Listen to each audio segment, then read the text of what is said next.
Hello বন্ধুরা, good morning. কেমন আছো তোমরা? সব আশা করছি ভালো আছো। আমি তো খুবই ভালো আছি। তোমাদের ভালোবাসা ও আশীর্বাদে আজকে আবার নিয়ে চলে এসেছি একটা নতুন একটা ব্লগ।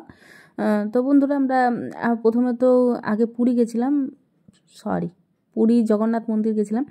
তো জগন্নাথ মন্দির থেকে এসে মানে প্রচুর ঠেলাঠেলি অবস্থা। জগন্নাথ মন্দির থেকে এসে আগে প্রথমে খাবার খেয়ে নিয়েছি, কারণ আজকে জলখাবার করা হয়নি এখানে।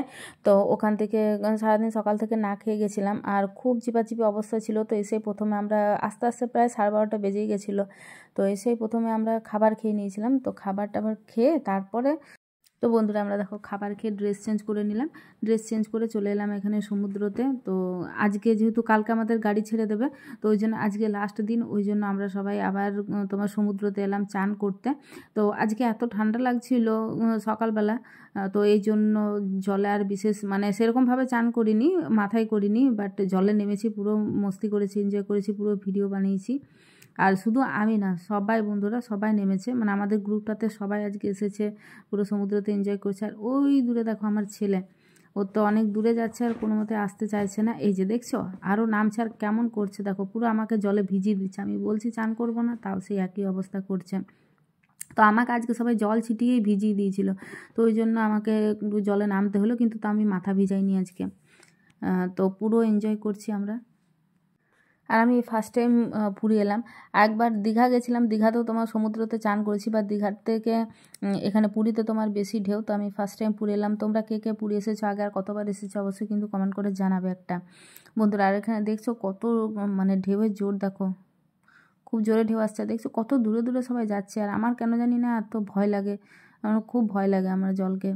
আর এখানে দেখো মানে সতর্ক বার্তা দিচ্ছে এখানে, কি বলে ওটা, বাঁশি বাজাচ্ছে, যাতে মানে যারা দূরে গেছে তাদেরকে সামনে ডাকছে। এখন জোয়ারটা বেশি আসবে, তো এই জন্য সবাইকে ডেকে সামনে আসতে বলছে, এত দূরে যেতে না করছে, কিন্তু সবাই যে যার নিজের মতো করে এনজয় করছে। এখানে দেখছো অনেকবার করে কিন্তু তোমার বাঁশি বাজিয়ে ওদেরকে ডাকছে, অনেক দূরে চলে গেছে। তো এখানে দেখো মোটামুটি সবাই জল থেকে উঠে গেছে, আর কিছুজন ওইদিকে এখনও রয়েছে।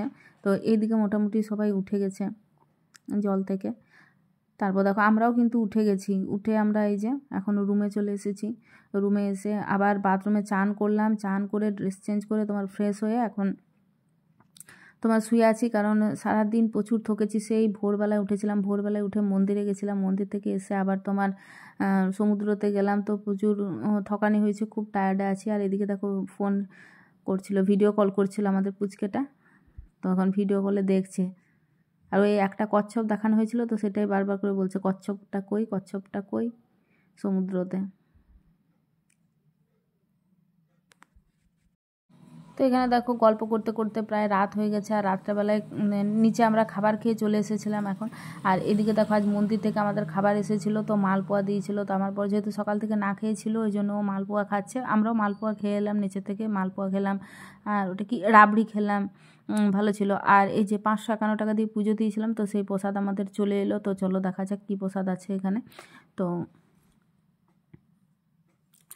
দেখে নাও, মানে সকালে সবাই আমরা পুজোটা দিয়ে এসেছিলাম, বাট এটা রুমে রাত্রেবেলায় ওরা পান্ডাগুলো দিয়ে যায়, যখন খাবার খাওয়াতে আসে তখনই ওরা প্রসাদগুলো দিয়ে যায়। তো এই যে দেখো আমাদের প্রসাদটা, এই যে দেখো, এগুলোকে কি বলে, খাজা না গজা কিছু বলে, তো যাই হোক এগুলো দিয়ে গেছে। তো আজকের ব্লগটা এখানে শেষ করছি, দেখা হচ্ছে কালকে আবার নতুন একটা ব্লগ নিয়ে। ব্লগ লাইক কমেন্ট শেয়ার করে